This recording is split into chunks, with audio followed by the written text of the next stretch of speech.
Subscribe करें और press करें इस बेल बटन को ताकि आप देख सके वीडियो सबसे पहले। बिस्मिल्लाहिर्रहमानिर्रहीम। अस्सलाम वालेकुम फ्रेंड्स, अज़ल चौधरी आज फिर हाज़िर है एक ज़ेरॉक्स वीडियो के साथ, एक ऐसे प्रॉब्लम का हल लेकर जो हमारे तमाम ज़ेरॉक्स यूज़र के लिए परेशानी का सबब था। तो फ्रेंड्स, रिकंडीशन ज़ेरॉक्स में ज़्यादातर प्रॉब्लम पेपर का फीड ना होना या फिर थोड़े पेपर फीड होने के बाद फीडिंग का रुक जाना, जिसकी वजह से ज़ेरॉक्स के मुख्तलिफ़ हिस्सों में पेपर रुक जाता है, जिसको निकालने के लिए ख़ासी मेहनत और वक्त दरकार होता है। तो आइए मैं आपको बताता हूँ कि ये सारे प्रॉब्लम की जड़ किस जगह है और इसका हल क्या है। ट्रे 1 और ट्रे 2 के अंदरूनी हिस्से के बाईं तरफ एक पेपर फीडिंग असेंबली होती है। सारे प्रॉब्लम की जड़ वहीं है। तो याद रखिए कि मशीन के सारे इंजन का दारोमदार पेपर फीडिंग असेंबली पर ही होता है।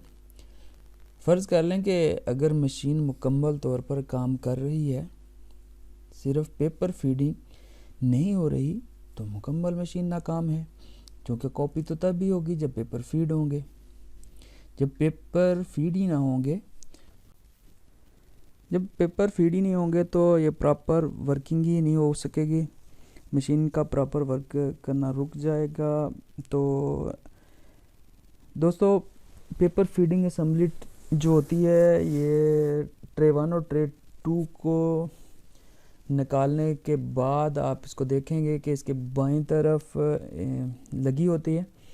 इसको बड़ी एहतियात के साथ निकालना होता है। ये बहुत ही एहतियात के साथ निकाल के इसको फिर इसकी फीडिंग रबर्स वगैरह जो होती हैं वो चेंज करनी है। इसके दो पेज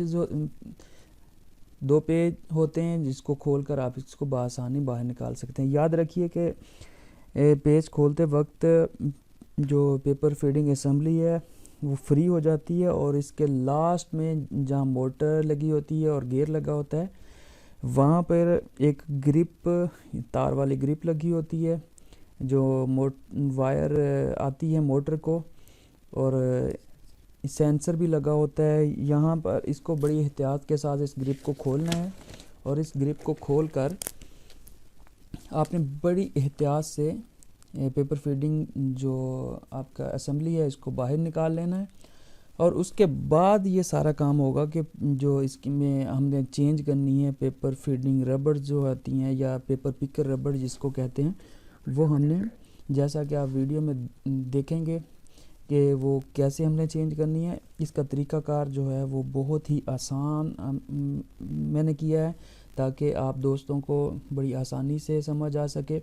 और मैंने एक और भी बहुत किया कि मैंने सारा पेपर फीडिंग जो असेंबली है मैंने पूरी की पूरी नहीं खोली, मैंने बिल्कुल शार्ट तरीके से, आसान तरीके से खोल के इसको किया है, ताकि जिस चीज़ की ज़रूरत है वही काम आप कर सकें।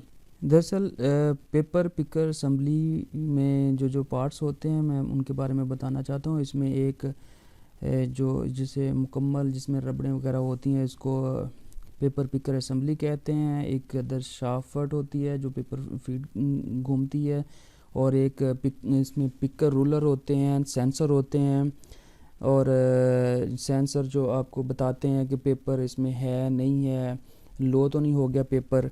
इसमें एक अदम मोटर होती है, और इसमें जो गियर का सिस्टम होता है, इसमें स्प्रिंग होते हैं, और गियर इस आगे पीछे होते हैं, क्लच होता है, स्टॉपर होता है, और असेंबली क्लच होते हैं इसमें, ठीक है। और इसके असेंबली रूलर होते हैं, बेयरिंग होते हैं, ब्लैक बेयरिंग होते हैं, शाफ्ट होती है, इस तरह पेपर फीडिंग रूलर वगैरह वगैरह, इसमें बहुत सारी चीज़ें होती हैं। आप वीडियो को मुकम्मल देखें कि फीडिंग रबड़ कैसे तब्दील करनी है। अगर आपको ज़ेरॉक्स मशीन के मतलब कोई भी मसला दरपेश हो तो नीचे कमेंट्स में बॉक्स में मैंने अपना व्हाट्सएप लिंक दे दिया है, उस पर क्लिक करके आप अपनी मशीन के प्रॉब्लम की वीडियो बनाकर सेंड कर दें। Thank you for watching. मिलेंगे इंशाल्लाह एक नेक्स्ट वीडियो में। दुआ में याद रखिएगा। अल्लाह हाफिज़।